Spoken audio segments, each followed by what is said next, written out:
Yang kedua, cara memberi harga yang pantas. Yang kedua, tentu kepada pejabat yang memberikan jabatan ini. Bapak Gubernur Nusa Tenggara Timur, apa yang harus dibuat? Loyalitas, dedikasi, profesional, Max dan 96,9 FM. Shalom.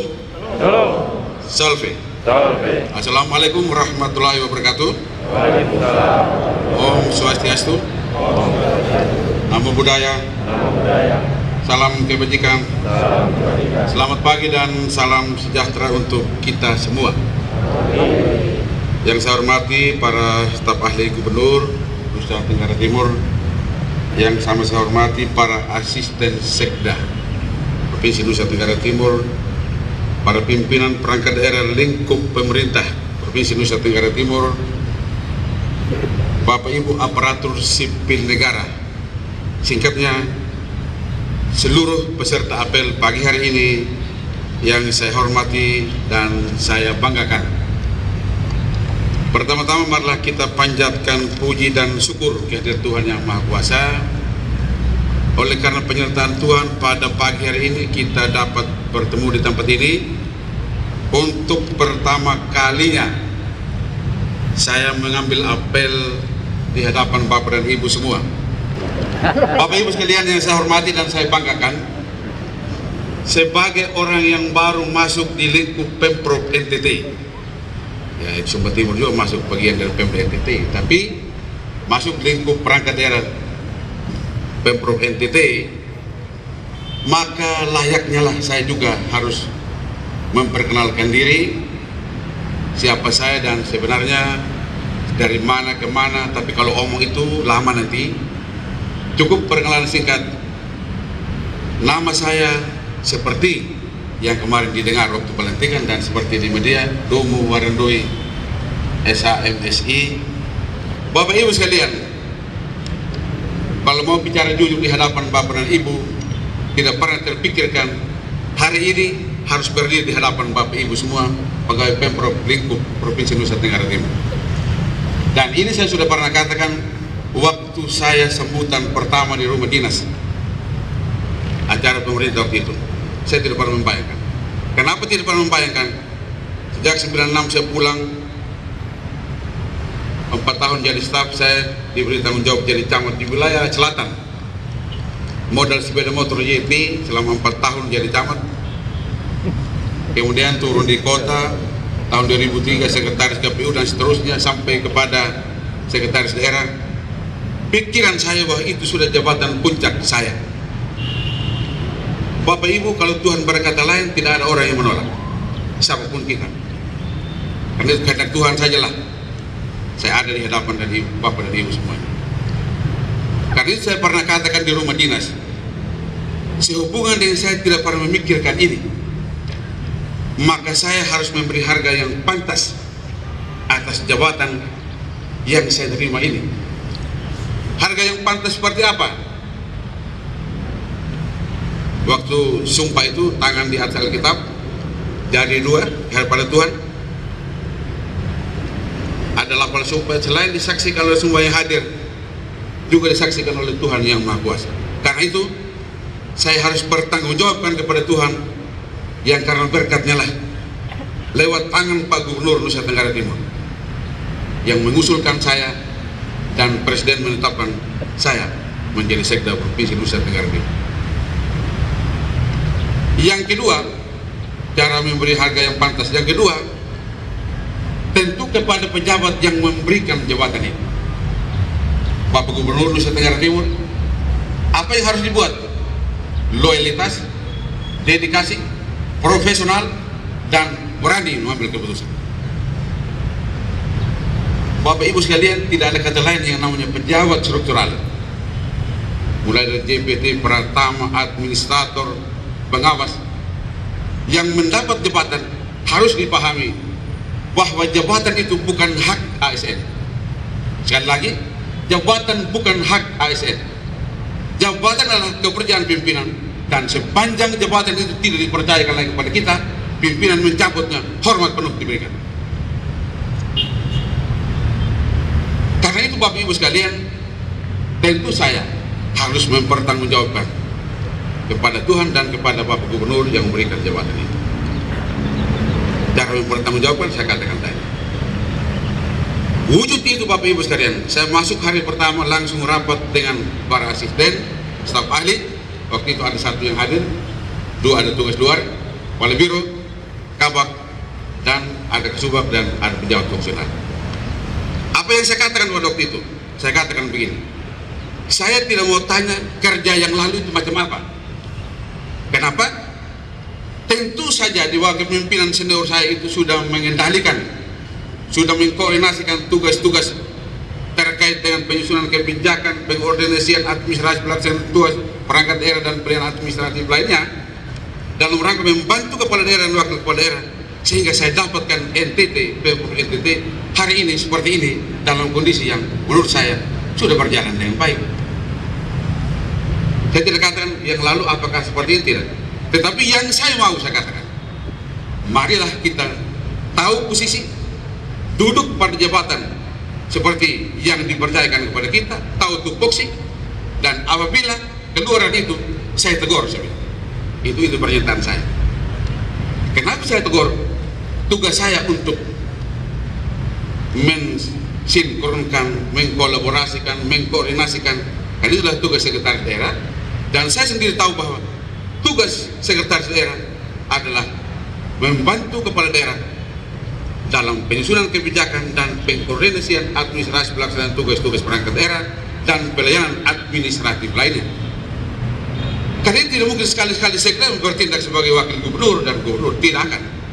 Kalau diperintahkan mewakili ya, tetapi bahwa itu sekali-sekali di struktur tidak akan naik ke atas, tidak boleh. Begitupun kita yang lainnya. Saya tidak katakan bahwa yang kemarin seperti apa, tidak. Yang saya mau seperti itu, supaya orang jangan tanya apa sih, bagaimana sih maunya ini sekda yang partir, itu yang saya mau. Dan saya ingin mengkoordinasikan seluruh tugas-tugas perangkat daerah yang dibantu oleh para asisten, kepala biro, biro-biro ada yang sifatnya pelayanan, ada yang sifatnya koordinasi, dan itu kami akan jalankan fungsi yang baik. Karena itu di hadapan Bapak dan Ibu semuanya, saya katakan bahwa yang namanya pejabat, jabatan itu bukanlah hak, tapi kepercayaan. Saya kira kita juga tahu semua dan ini berjalan. Tetapi sebagai orang baru, perlu juga saya katakan. Karena itu Bapak dan Ibu sekalian, dalam kaitan dengan mewujudkan loyalitas, dedikasi, profesional dan berani mengambil keputusan, salah satu yang sederhana, yang menurut saya sederhana ini apel ini, masih ada hal-hal lain yang penegakan disiplin, adalah setiap bulan saya katakan apel kesadaran. Setiap Senin di semua perangkat daerah apel pagi. Apa maksudnya? Cek kekuatan kita saat itu, seberapa banyak ASN untuk menyelenggarakan tupoksi di unit itu, dan tugas-tugas yang menjadi tupoksi kita laksanakan dengan baik. Itu fungsi apel, mencek kekuatan kita.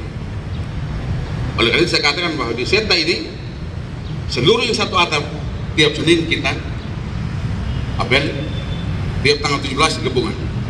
Mudah-mudahan hari ini semua kita yang namanya ASN, lingkup Pemprov semua ada. Yang paling tahu adalah pimpinan perangkat daerah. Karena itu pengendalian disiplin di perangkat daerah itu wajib hukumnya. Wajib hukumnya. Karena itu Bapak dan Ibu sekalian yang saya hormati, saya ingin mengajak kita semua untuk lebih meresapi dan merenungkan makna dan tujuan dari apel kesadaran ini. Apel kesadaran diselenggarakan setiap bulan, yang saya katakan setiap Senin di unit kerja masing-masing, dan setiap bulan satu kali sebagai apel kesadaran. Dimaksudkan agar penegakan disiplin ASN kita jalankan. Kita jangan memandang sebagai sesuatu yang formal, biasa saja atau rutinitas, tetapi merupakan suatu kesadaran bersama untuk dapat membangkitkan semangat dalam upaya meningkatkan kinerja kita sebagai abdi masyarakat yang mempunyai fungsi utama memberikan pelayanan yang maksimal pada masyarakat. Reformasi birokrasi kita tegakkan, reformasi birokrasi di mana-mana kita serukan untuk kita cepat capai reformasi birokrasi. Visi reformasi birokrasi adalah terwujudnya pemerintahan kelas dunia. Pemerintahan kelas dunia adalah pemerintahan yang ASN-nya atau semua kita yang ada di Republik ini harus profesional, berkinerja tinggi, mampu memberikan pelayanan yang prima kepada masyarakat, tidak KKN dan tidak memilih kasih dan seterusnya dan seterusnya. Semuanya yang baik-baik. Kapan kita wujudkan? Tentu kita harus berusaha. Yang sederhana perlu kita lakukan, mulai dari sederhana sampai yang paling berat. Tapi ini yang sederhana dilakukan di sini tiap bulan, tiap Senin di unit kita kerja masing-masing. Kalau itu kita bisa lakukan, gagal kita. Karena itu di dalam undangan itu dikatakan bahwa membawa absen masing-masing. Bapak Ibu sekalian patut dipahami, jangan ada yang mengatakan ini apa-apaan, ini model begini, bawa absen segala macam. Saya kira Bapak dan Ibu sudah biasa bahwa absen itu adalah salah satu alat untuk mengukur kehadiran kita dan wajib hukumnya, dan yang paling tahulah pimpinan perangkat daerah. Karena itu seluruh pejabat pimpinan perangkat daerah harus bertanggungjawabkan kehadiran kita masing-masing. Bapak Ibu sekalian, apabila penyampaian saya terkait ini sesungguhnya sudah berjalan dengan baik, puji Tuhan. Puji Tuhan, karena itu yang kita mau. Tapi apabila ada yang belum berjalan dengan baik, inilah saya ingatkan kepada kita semua. Selain itu, apel kesadaran dalam setiap bulan juga adalah sebagai upaya peningkatan jati diri ASN sebagai anggota Korpi dan merupakan momentum yang baik untuk melihat dan mengevaluasi kembali kegiatan-kegiatan kita dalam penyelenggaraan pemerintahan dan pelayanan kepada masyarakat. Di samping itu, momen apel kesadaran ini hendaknya kita manfaatkan untuk memperbaharui semangat, dedikasi dan tanggung jawab dalam memberikan pelayanan yang terbaik kepada masyarakat. Tujuannya adalah memberikan pelayanan yang baik kepada masyarakat. Karena ASN itu yang kita mau cari.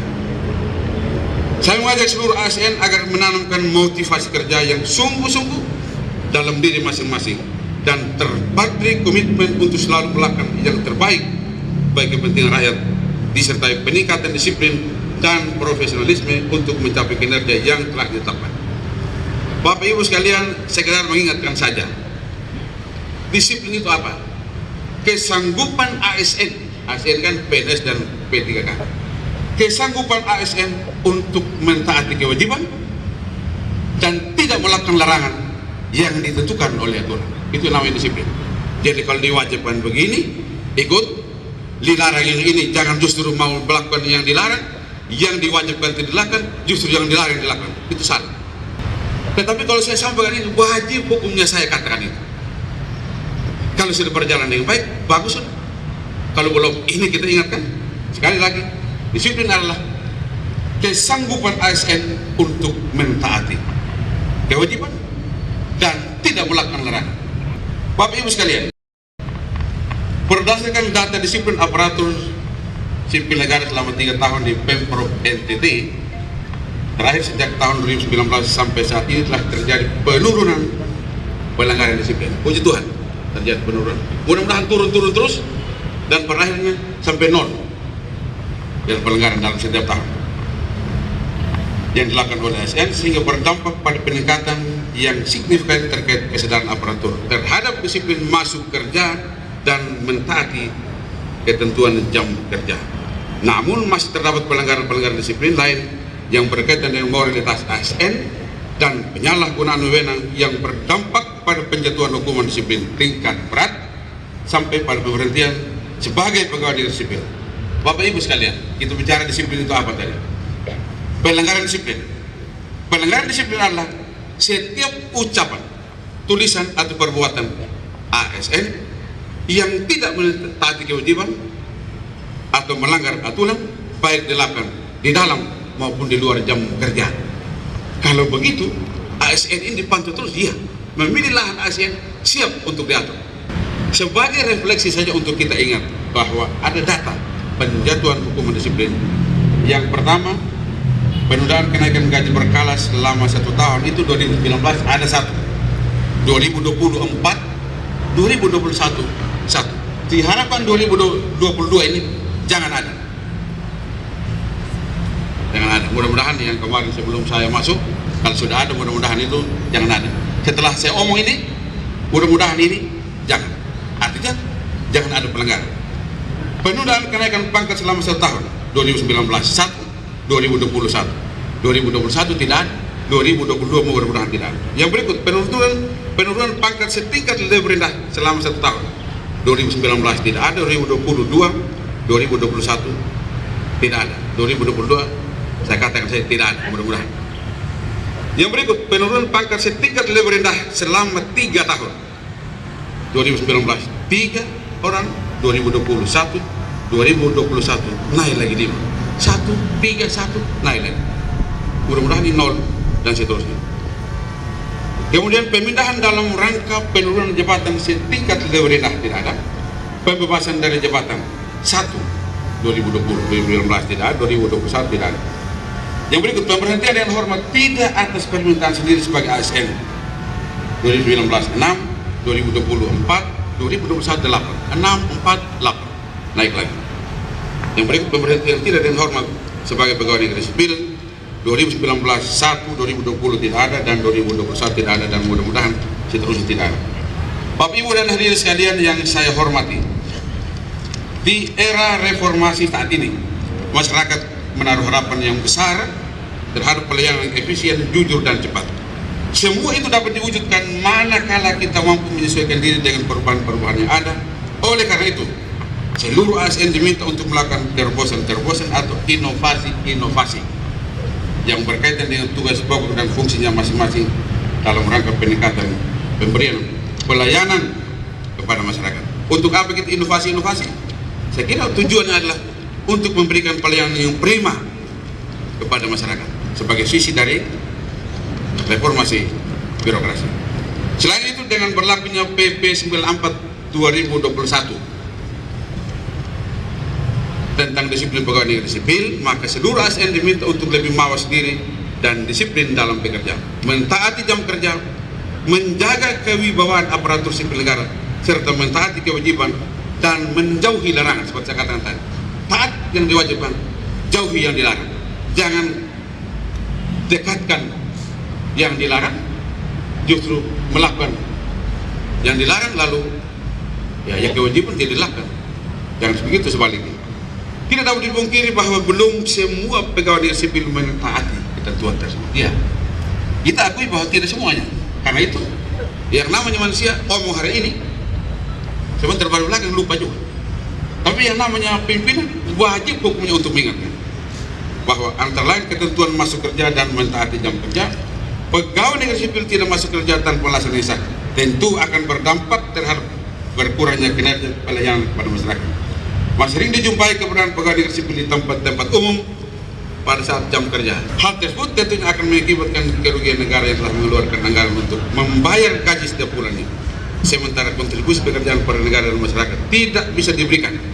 Dalam ketentuan peraturan pemerintah nomor 94 tahun 2021 ini, pegawai negeri sipil yang malas tentunya akan mendapat sanksi yang jelas dan tegas, karena setiap ketidakhadiran akan diakumulasikan, dan sanksi yang diberikan mulai dari tingkat ringan, sedang, sampai pada tingkat berat, yaitu teguran lisan pada sanksi berat berupa pemberhentian dengan hormat tidak atas permintaan sendiri atau pemberhentian tidak dengan hormat, dan seterusnya yang terkait dengan ini. Maka jika tidak masuk kerja tanpa alasan yang sah 28 hari kerja atau lebih dihitung secara kumulatif, dan 10 hari secara berturut itu diberhentikan tidak dengan hormat. Bapak Ibu sekalian, kalau saya baca ini bukan ada ancam-ancam, tidak. Jangan di mana itu, ini ancaman, tidak. Kita baca aturannya begitu. Kita baca supaya kita jangan terjerumus di aturan ini. Yang aneh, kita sudah baca aturan, justru kita kena. Berarti apa yang kita baca itu kan begitu. Selain itu, keterlambatan pegawai negeri sipil masuk kerja atau pulang lebih cepat akan diakumulasi 7,5 jam, sama dengan tidak masuk kerja tanpa berita 1 hari. Bapak Ibu sekalian, kenapa ini saya katakan dan saya menjadi topik pertama dalam pertemuan ini, dalam apel hari ini? Saya kira kondisi NTT saat ini, kemiskinan ekstrem, stunting, gizi buruk, gizi kurang, dan seterusnya. Kemarin di tanggal 21 Juni itu sudah launching pemberian makanan tambahan bagi anak 0 sampai 24 bulan yang dilakukan di seluruh Provinsi Nusa Tenggara Timur. Kebetulan di Sumber Timur, Bupati, Wakil Bupati, dan saya yang launching, dan kita online dengan Pak Gubernur itu di Kabupaten Kupang. Dan untuk sekedar diketahui saja bahwa sasaran berita yang ditimbang pada Februari 2022 kemarin 548.249 orang, pelita yang ditimbang dari seluruh sasaran ini sebetulnya 548.000, hanya 414.362 yang ditimbang jadi 75%. Yang masih ada 25% itu nanti kalau ditimbang bulan Agustus dia akan muncul lagi baru dan pasti naik lagi angka stunting. Nah, ini pasti Pak Gubernur akan berikan peringatan lagi kepada para bupati, wali kota. Kemudian terkait dengan stunting tadi ada 75% yang ditimbang stunting 91.032 orang. Bapak Ibu sekalian yang saya hormati, sehubungan dengan kondisi Nusa Tenggara Timur seperti saya katakan tadi, kemiskinan ekstrim, kemiskinan stunting, maka dalam RKPD tahun 2023, walaupun saya belum ada di sini dalam penetapan RKPD karena musrembang itu sudah selesai dan sudah penetapan RKPD, bahkan kita mau masuk pada pembahasan UAPPS sesuai dengan rapat kemarin, sudah diputuskan di Banmus akan penyerahan UAPPS 2023 pada tanggal 25. Maka yang menjadi tema RKPD 2023 yang lalu adalah pemulihan kesehatan dan ekonomi untuk meningkatkan kualitas hidup masyarakat dan kemandirian lokal yang akan dijabarkan dalam 6 program prioritas. Bapak Ibu sekalian, saya pikir ini dulu yang dapat saya sampaikan. Dalam beberapa hari ke depan saya akan rapat dengan pimpinan perangkat daerah. Saya kira tidak ada hal yang sangat baru juga, karena aturan tentang tupoksi sekda sama juga waktu Pak Ben itu juga Undang-Undang 23 2014 itu juga acuan saya. Karena itu yang sudah dirintis oleh senior saya yang sudah baik kita jalankan, pertahankan dan kita tingkatkan. Dengan di sana sini masih ada kurangnya, tentu sebagai manusia tentu ada kurang. Saya pun juga tidak sempurna. Karena itu struktur pemerintahan sudah diatur. Gubernur, wakil gubernur, sekda, para asisten yang membantu sekretaris daerah. Di bawah para asisten ada yang namanya kepala biro. Sudah jelas. Sehingga kalau ada kurang-kurangnya, ya jangan kurang itu yang diomong terus. Benahi yang kurang supaya menjadi positif, menjadi semangat baru untuk kita sama-sama maju. Saya kira ini yang dapat saya sampaikan. Dan Bapak Ibu sekalian, apabila ada hal yang kurang berkenan yang saya sampaikan ini, mohon maaf. Ada yang mungkin rasa bahwa ini kalau disampaikan begini, bagi saya omong apa adanya karena tidak ada tujuan lain. Hanya tujuan untuk bagaimana mengkoordinasikan seluruh tugas-tugas ini untuk mendukung pencapaian visi misi kepala daerah dan wakil kepala daerah NTT bangkit mewujudkan masyarakat sejahtera dalam bingkai NKRI dengan menetapkan target-target RPJMD satu periode kepemimpinan. Itu yang kita capai. Dalam sisa 1 tahun sampai September 2023 tentu saya akan berusaha maksimal. Kalau saya sendiri berusaha tidak akan mungkin karena saya seorang diri. Karena itu struktur pemerintahan sudah jelas. Ada perangkat daerah. Yang berikut saya tambahkan sedikit terkait dengan koordinasi kita dengan lembaga DPRD. Saya kemarin waktu rapat Banmus para ibu pimpinan perangkat daerah, saya katakan begini, kalau rapat komisi, kalau semua ketua komisi panggil satu-satu pimpinan perangkat daerah, saya katakan rentang kendali dari seorang sekretaris daerah, para asisten yang membantu Pak Gubernur tidak ada. Waktu selesai Banmus penetapan jadwal, saya minta bicara di Ibu Wakil Ketua. Ibu Wakil Ketua, saya hanya dengar apa betul ini, kalau ini tidak betul maafkan saya karena saya orang baru, tetapi lebih baik saya omong daripada tidak omong. Bahwa semua ketua komisi 1 sampai 5 kalau rapat komisi berhadapan langsung dengan pimpinan perangkat daerah. Saya katakan begini, kalau dapat asisten 1, 2, 3 kepala Bapenu, Pangda, BKD pada keuangan daerah di masing-masing kelompok itu, masing-masing komisi itu harus ada yang berhadapan pimpinan perangkat daerah. Kepala komisi itu adalah beliau ini yang masing-masing kita tugas. Setelah selesai rapat komisi, laporkan kepada saya bahwa yang berkembang di komisi 1, 2, 3 ini perlukah rapat koordinasi kita pemerintah untuk memecahkan itu, mari kita lakukan. Atau kita tidak bisa selesaikan, perlu lapor Pak Gubernur, kita lapor. Saya katakan begitu dan direspon. Karena itu Bapak dan Ibu pimpinan perangkat daerah, apabila ada yang dipanggil-panggil, telepon saya, karena saya sudah ngomong. Saya bukan apa-apa. Ini saya kira yang namanya koordinasi vertikal horizontal itu perlu kita lihat tata aturannya, tata kerama, sehingga pimpinan perangkat daerah tidak hanya sendiri, seolah-olah tidak ada apa-apa yang jadi anggaran sana. Nah, oleh karena itu kalau ada hal-hal yang menjadi masukan, perlu penambahan anggaran, kita bahas bersama-sama. perlukah kolaborasi lintas sektor terkait dengan persoalan yang diangkat dalam rapat komisi? Itu kita bicarakan, tidak hanya satu perangkat daerah saja. Atau jangan sampai anggaran sudah ada, hanya karena dinas itu tidak ada di situ, lalu dikatakan ini tambah, mungkin ada di unit lain. Ini hal yang saya sampaikan kemarin dan diterima dengan baik oleh Ibu Wakil Ketua. Saya katakan begini, saya bukan apa-apa. Kalau ini sudah jalan, oke. Dan juga dikatakan setiap rapat banggar jarang itu lengkap. Saya bilang begini, pengguna anggaran jangan hanya cepat atau rajin merancang anggaran. Ketika mau mempertanggungjawabkan, susah di sini, senang di sana. Saya bilang jangan. Mari kita sama-sama mulai dari perencanaan, adul pengelolaan keuangan daerah. Permendagri 77 2020 tentang pedoman pengelolaan keuangan daerah. Mulai dari perencanaan, penganggaran, pelaksanaan, penata usahaan, pelaporan, pertanggungjawaban, pengawasan. Kita ada bersama-sama. Saya katakan begitu. Sehingga di rapat komisi, rapat banggar. Kemudian pemenangan umum fraksi. Jangan sampai pimpinan perangkat daerah lepas sekda dengan asisten saja. Kalau itu yang terjadi, senang di sana, susah di sini. Eksekusi di sana, di sini nonton. Eksekutornya dan pimpinan perangkat daerah.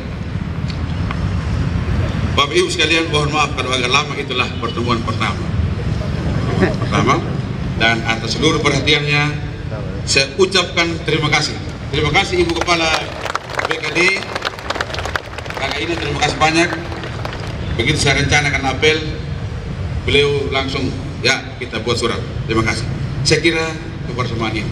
Bapak Ibu sekalian, kalau ada yang kurang dalam saya mengkoordinasikan atau dalam memimpin birokrasi ini, katakan kepada saya.